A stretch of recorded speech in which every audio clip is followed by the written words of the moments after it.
My name is Gina. I work part-time as a caregiver. I've been married for over 27 years and have now entered my 50s. Our children are already adults and have left home, so it was just my husband and me living together. The reason I say is that I'm currently living in my childhood home. My father passed away when I was 48, and since then, I've been living with my mother, just the two of us. I'm home. Mom, I'm back.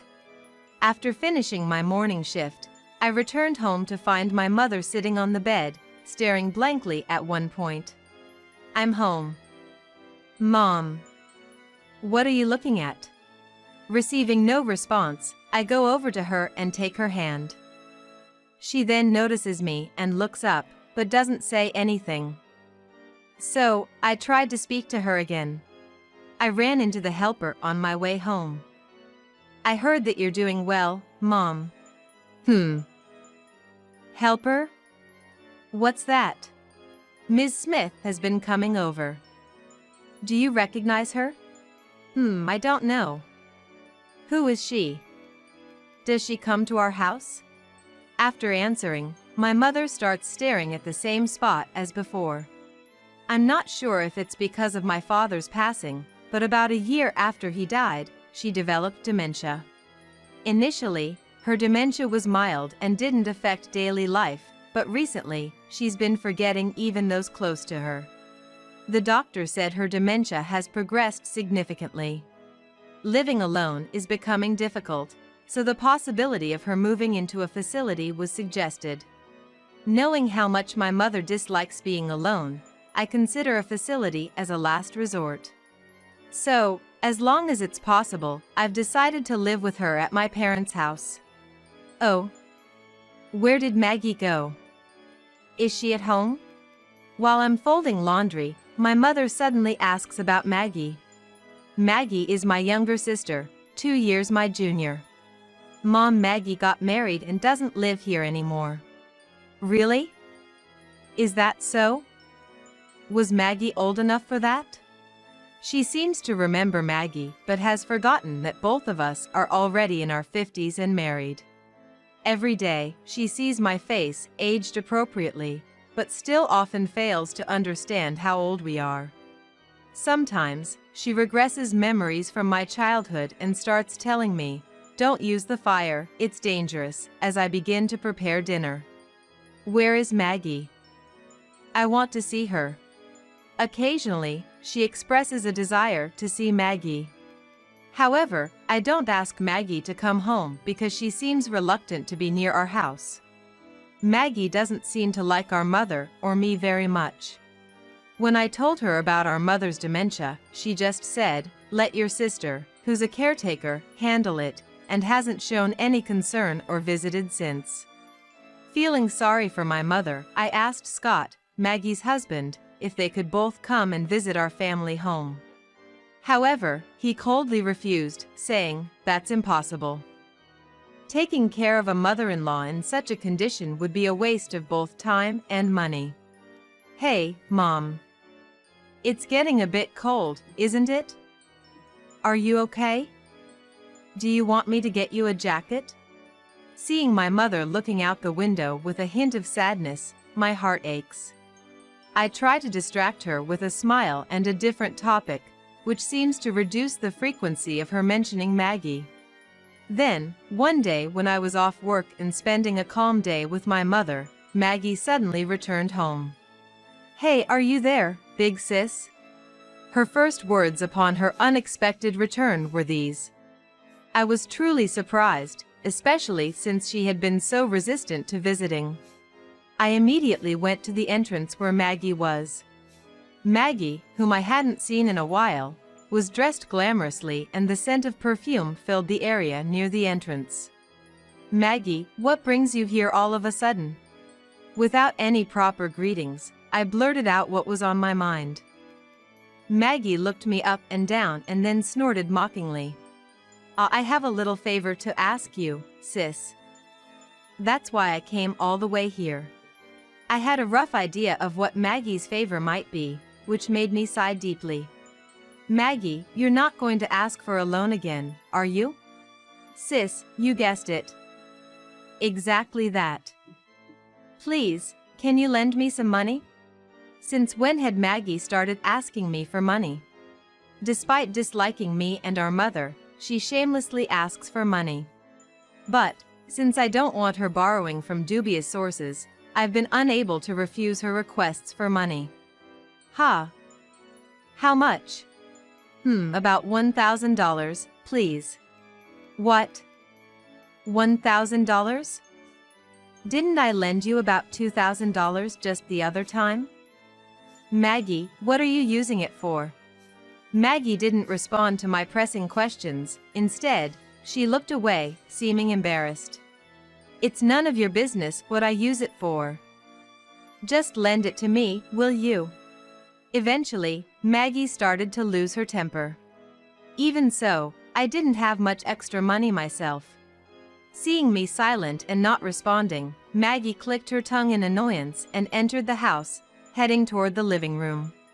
Worried, I followed her. Ah. There she is. Mom, lend me some money. My bad feeling was confirmed when Maggie headed straight to where our mother was. Watching TV, our mother turned towards Maggie's voice. Oh, isn't that Maggie? Welcome back. Mother smiled warmly at Maggie, seemingly oblivious to what Maggie had just said. Ah, yes, yes. Mom, give me some money. Maggie, apparently irritated by our mother's smile and words, clicked her tongue and reached out her hand demandingly. Maggie. What are you doing? Stop it. I was shocked by Maggie's behavior and hurriedly intervened between them. With me standing in front of our mother, Maggie couldn't get closer. Annoyed even more, she glared at me. Hey, sis, don't get in the way, okay? If you're going to do that, then you lend me the money. It's just $1,000. Just $1,000?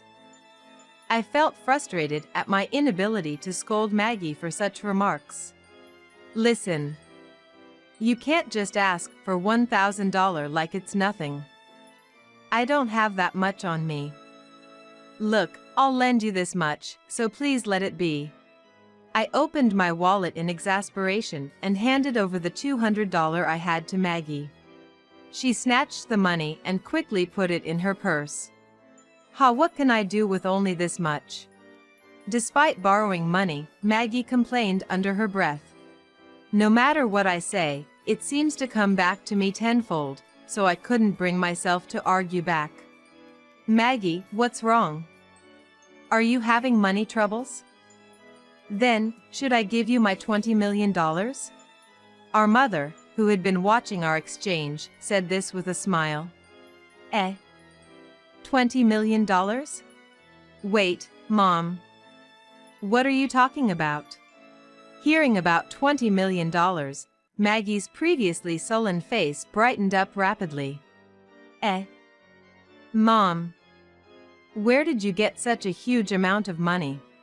It's the money your father left behind.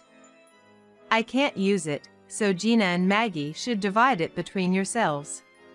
Mother continued talking as if she understood everything and saw no problem. I was at a loss for words, feeling as if all strength had left my body. Sis. Is it true? Did you know about it? What are you talking about? There's no way there's such a huge amount of money. Just go home for today. Upon hearing about the possibility of a huge sum of money, Maggie's eyes sparkled, but I pulled her away from our mother and forcibly took her to the entrance. I thought it was a waste of time for her to talk more with our mother, as nothing new would come out or happen. However, Maggie seemed fixated on the $20 million our mother mentioned and was restless.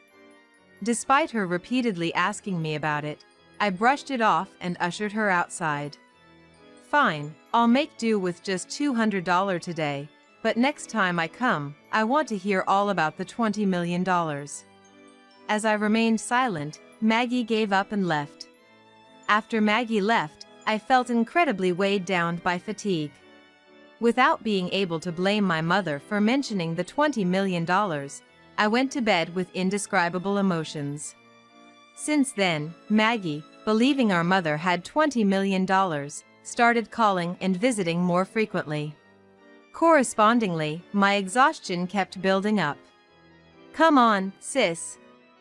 It's time you tell me about the $20 million. Are you trying to keep it all to yourself and not tell me? I'm our mother's child too, so I have a right to it. She said this while I was preparing dinner, without offering to help. Finally, my irritation exploded. Maggie, if you have time to talk about that, why don't you take care of our mother for a change? All you ever talk about is money, money, money. Can't you worry about our mother's health even a little? In my anger, I slammed the knife I was holding down onto the chopping board. Maggie, not used to seeing me raise my voice, was visibly shaken. Huh? You said you would take care of her. Why do I have to do it? I'm not involved in this. Despite my anger, Maggie didn't understand and started yelling back. At this point, the conversation was pointless. I gave up, resigned to the futility, and turned my gaze back to the knife and chopping board, continuing my dinner preparations. Ignoring Maggie's continued ranting, I decided to maintain my silence regarding the $20 million, as my headache only worsened with her voice. The next day, when it was time to go to work, I got up and headed to the entrance, only to find Maggie there, seemingly deep in thought. Hey, Maggie. What are you doing here so early in the morning? Maggie seemed surprised when I spoke to her, as if she hadn't noticed me. Ah. The other day, you told me to worry about our mother a bit, so I reflected on that. I thought maybe I'd spend the day with her today. I was surprised to hear such words from Maggie and took a moment to comprehend them. I had repeatedly told her to change her attitude towards our mother, but this was unexpected. What could have happened to Maggie overnight? I doubted a storm would come today, as the sun was shining warmly enough to heat the room. I think Mom would be happy about that. I won't be here because of work, but I'll be back by lunchtime. Can you take care of her for a few hours? The usual helper comes at 9, so please greet them properly. With no time to spare, as I was running late, I asked Maggie to look after our mother and left the house. Truth be told, I felt anxious about leaving our mother in Maggie's care. Can she take care of our mother? Knowing the usual Maggie, I couldn't help but worry. But considering Maggie's age, I hoped it was just unnecessary anxiety. Pushing aside my worries and concerns, I headed to work.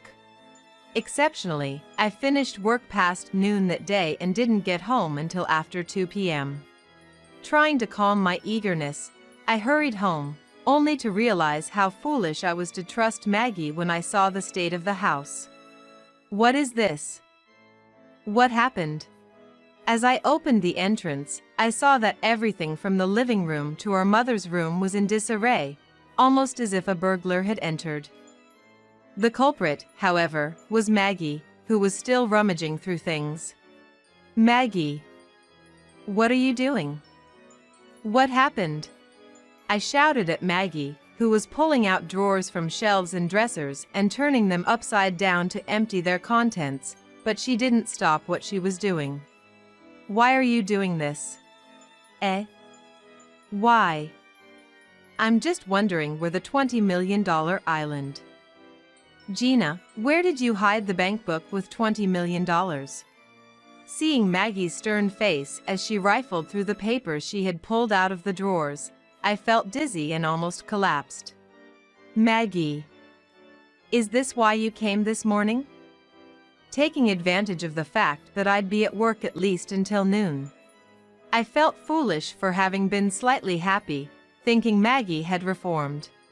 I immediately brushed off Maggie's hands and started picking up the scattered papers. Ouch!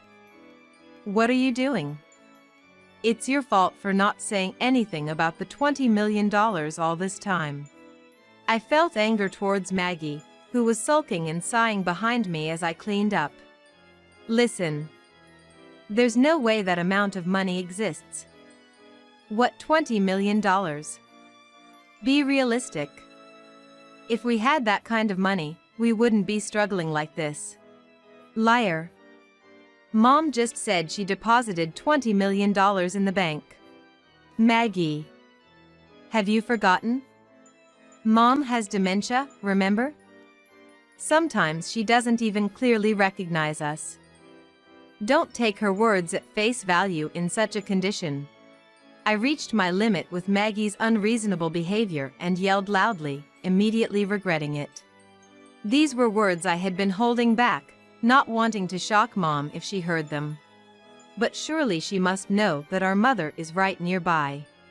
When I looked at our mother, she was staring at me with wide eyes. Ah. Mom, I'm sorry. That was all I could say as I looked down. That day, Maggie left the house without cleaning up the mess. I stayed behind, overwhelmed with regret and guilt, tidying up the chaotic room alongside my mother. Mother didn't say anything, but I could see in her eyes that she was hurt. However, regardless of my worries, she treated me the same as always, perhaps having forgotten the incident. Several months passed since then, and I hadn't heard from Maggie. Just when I thought she had given up, she suddenly showed up at the house with her husband. Maggie, what's with these bags? What's going on?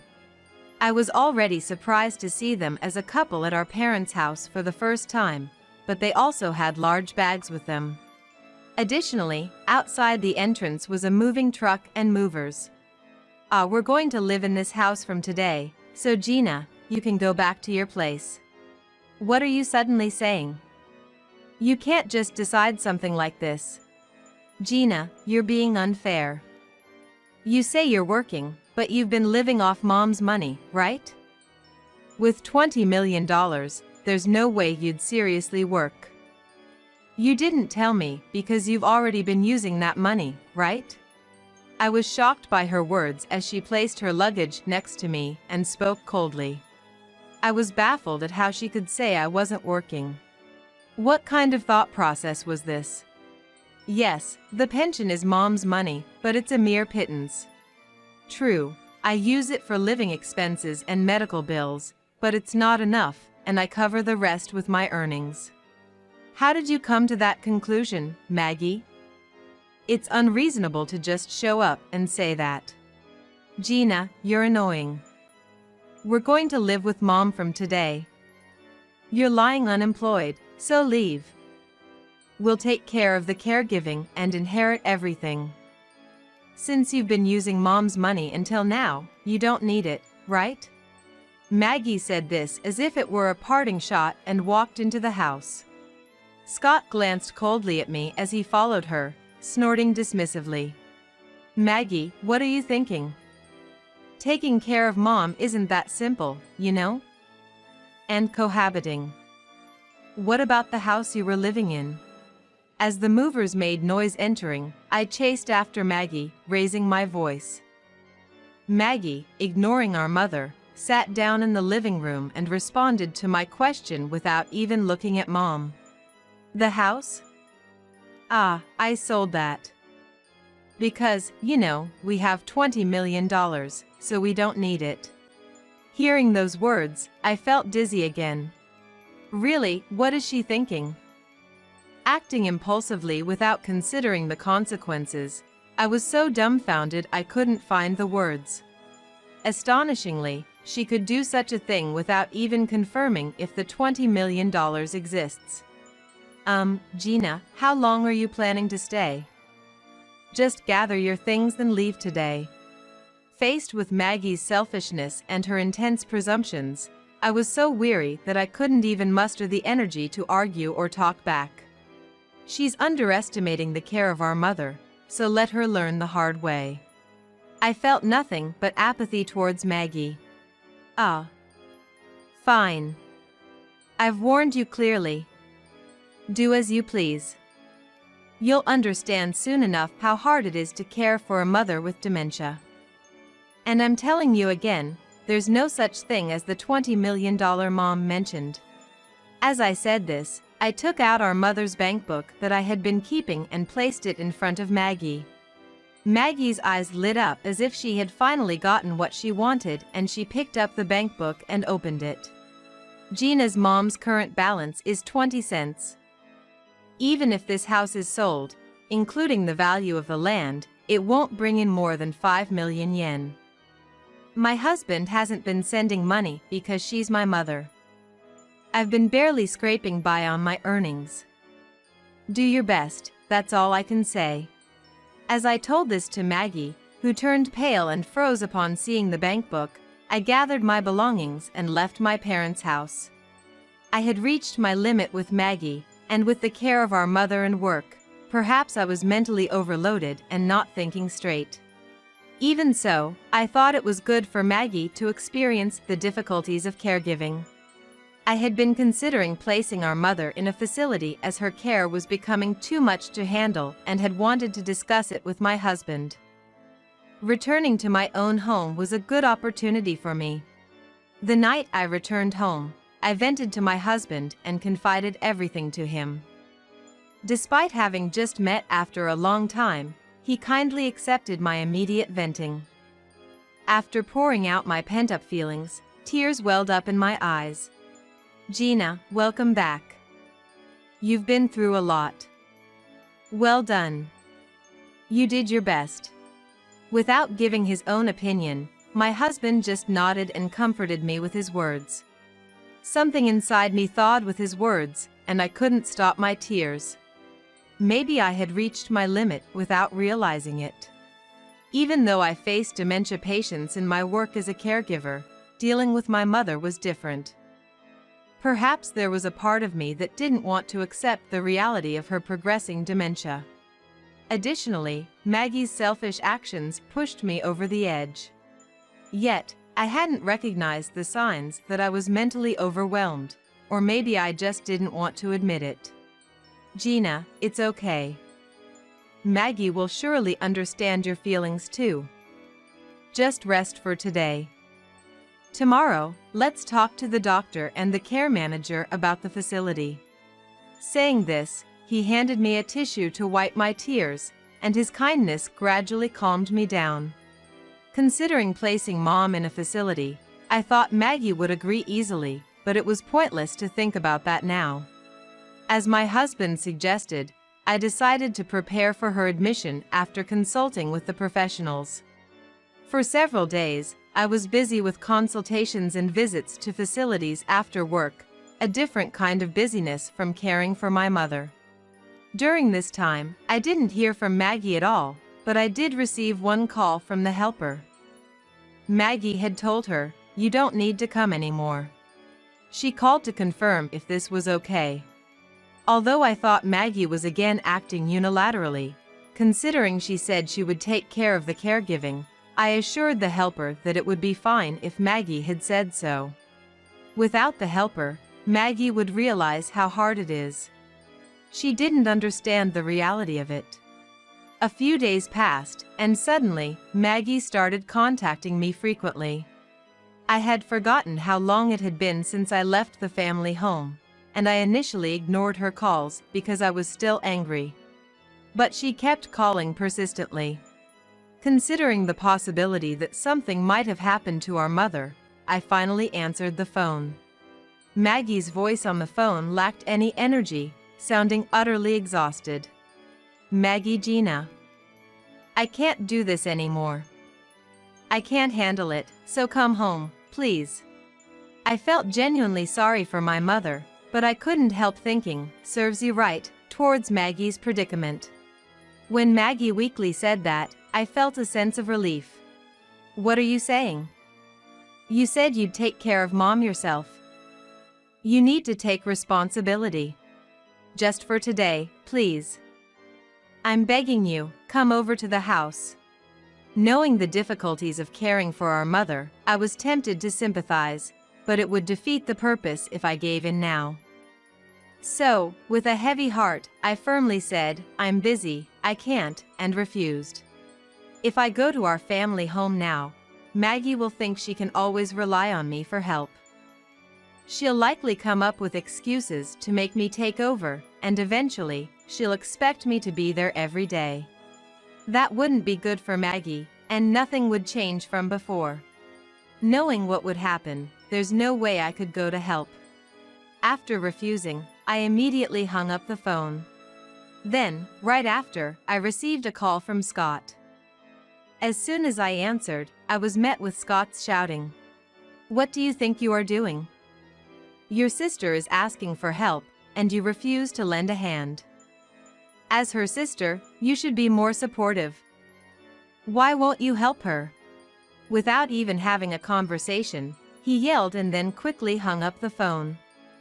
Why do I have to be scolded by Scott? It's not his place to say that. If he's so concerned, he should help. Though I didn't want to go immediately after Scott's call, I became worried about our mother and decided to go to our family home. Upon arriving and opening the door, I noticed a slight foul smell. With the helper dismissed by Maggie, it was inevitable, but the house was in a mess. Wait. Maggie.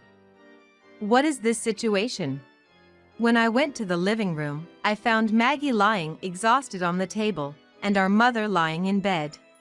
Gina. You finally came. You're late. Reacting to my voice, Maggie slowly lifted her head. Her eyes were darkened with bags, and her skin lacked its usual luster. She looked nothing like Maggie, who was always particular about beauty and fashion. I don't even want the $20 million anymore. I'll settle for half, $10 million. Gina, please, come back and take care of Mom every day like before. I was utterly dismayed by Maggie, who even in this state, continued to talk about money. Despite showing her the bank book and repeatedly saying there was no $20 million, she still didn't understand. Realizing that not telling Maggie the truth about $20 million might endanger our mother, I sat down in front of her. I've said it many times, there's no $20 million. You saw the bank book, right? Why can't you understand? Maggie, the $20 million that Mom talks about was already spent by Dad. What? Spent? What do you mean? Indeed, our mother once had $20 million in assets. However, this was right after our grandparents, her parents, passed away. Our grandfather was a wealthy man, so after he and our grandmother died, our mother, being their only child, inherited their fortune, leaving her with $20 million. However, my father's business incurred heavy losses, putting the company in debt. At the brink of bankruptcy, my mother used $20 million to help. Although Dad's business eventually recovered with her help, the $20 million never returned. I learned about this just before Dad passed away, during a conversation with Mom. It was a conversation before she developed dementia, so there's no mistake about it. No. What have I been doing? Finally believing my story, Maggie was stunned, her strength drained from her. Even if there were $20 million left, what were you planning to do with all that money? Actually, I have debts. What? Debts? Why? It was then that I first learned Maggie, who loved designer brands, had accumulated debt from buying them. To afford new items, she would pawn the older ones, but since they sold for less than she bought them for, she borrowed the shortfall from me. Also, Scott had a gambling habit and had spent a significant amount, resulting in a total debt of about $50,000. If the $20 million had been available and used to pay off the debts, there would have been a considerable sum left. The plan was to put our mother in a facility and use the rest to buy a house for themselves. The thought of having so much money that I wouldn't need to work and could just extravagantly spend it all was her plan. I was truly angry listening to her. Such a simplistic and frustrating mindset.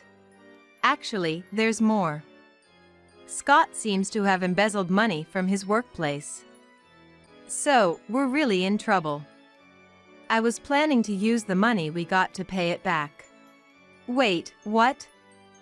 I can't quite process this. What did you just say? The earlier part of the conversation sounded like a typical fantasy. However, the revelation that followed was beyond my expectations. You mean embezzlement? Yes. The company already found out, but the bosses said they won't press charges if he returns the full amount. Embezzling, yet not being charged if the full amount is returned? I've never heard of such a lenient arrangement. Just to be clear, how much did he embezzle? I think it was about $1 million. Embezzling such an amount and getting off without any consequences is unheard of.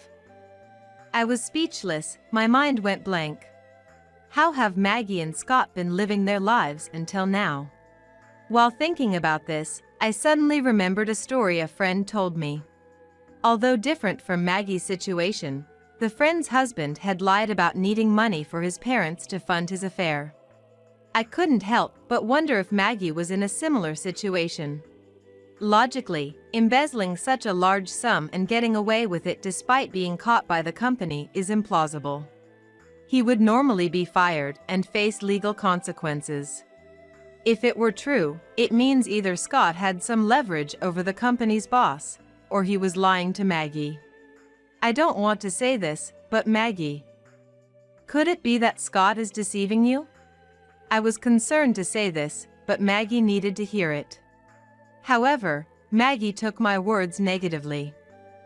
She looked up sharply and glared at me. Gina. What do you mean by that? That's so rude. Calm down, Maggie. Listen, the story doesn't add up. Embezzlement with no consequences if repaid? That's a company-wide issue. It sounds like Scott is lying. Stop it, Gina. There's no way Scott would deceive me. Maggie slammed the table and showed her emotions openly. Once she got like this, it was impossible to reason with her. I sighed lightly, picked up my bag, and stood up. It's none of my business, but you can't take care of Mom anymore. Given her condition, it's no longer feasible to care for her at home. I'll make arrangements for her to be admitted to a care facility. You can do as you please with this house. I'll contact you again when Mom's admission date is set. With that, I left my family home. Several months after this incident, we found a suitable facility, and Mom started living there. Maggie continued living in the family home, but as her debts became unmanageable, she ended up having to sell the house. Still burdened with debts, she moved to a much smaller apartment. Can you lend me money? She occasionally contacted me with such requests. However, I had no more feelings or anything to offer Maggie, so I blocked her number. About a year after Mom was admitted and I had blocked Maggie's number, she visited my house once. Maggie appeared emaciated, her once well-cared-for appearance and sense of style completely gone, a pitiful sight. Help me. Gina. I just can't anymore. Barely squeezing out the words, tears filled Maggie's eyes, on the verge of spilling over. So, I decided to at least hear her out. It turned out my suspicions were correct. Scott had been having an affair with a woman 10 years his junior and had been squandering money on her. Once Maggie realized there was no inheritance and no forthcoming money, things spiraled down. Reluctantly selling the house, Maggie had to use all the proceeds to pay off her debts, leaving her with no money at her disposal. Having no more money to borrow from me, Scott realized Maggie had lost her utility to him. Easily and without remorse, he discarded her, leading to their divorce. Gina, I've been cheated on, divorced, and now I have no home, no money. Could I stay here just for a little while? I'll find a job and leave as soon as I can. Please. Honestly, seeing Maggie in that state, I felt pity and wanted to help her. But this house isn't mine alone, so I told her I couldn't answer until I had discussed it with my husband. We decided to wait for him to come home. When my husband returned and I explained the situation, he strongly opposed it. What have you done for Gina all this time? Do you forget how much she has taken care of you? Gina took care of your mother while you sought help but were pushed away by you. Housework, job, caregiving for your mother. Do you know how hard Gina has worked? Even then, you just took money from her and did nothing. Coming here only when it suits you, how dare you? Sort it out yourself. I never expected my gentle husband, who had never raised his voice before, to be so furious. Although I was shocked by his reaction, I couldn't say anything.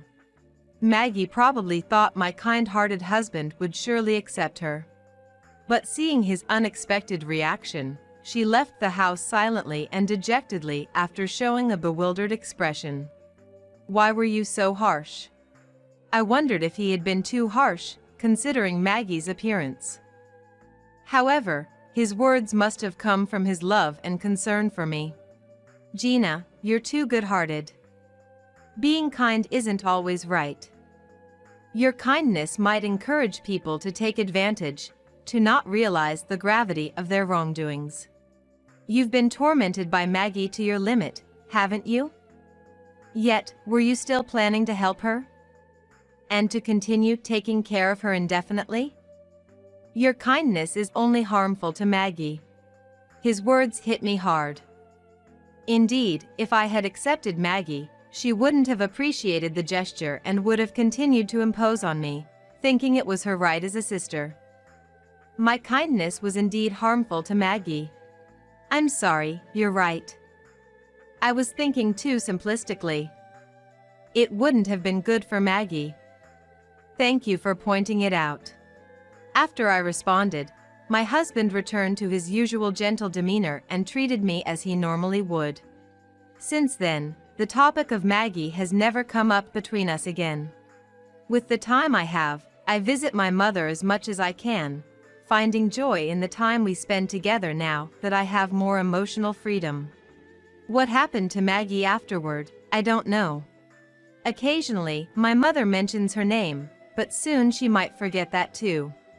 I understand that one day she might forget me as well. I know it in my head, but the thought constricts my heart. I wonder how much time we have left until that happens. Until then, I plan to create as many memories as possible with my mother.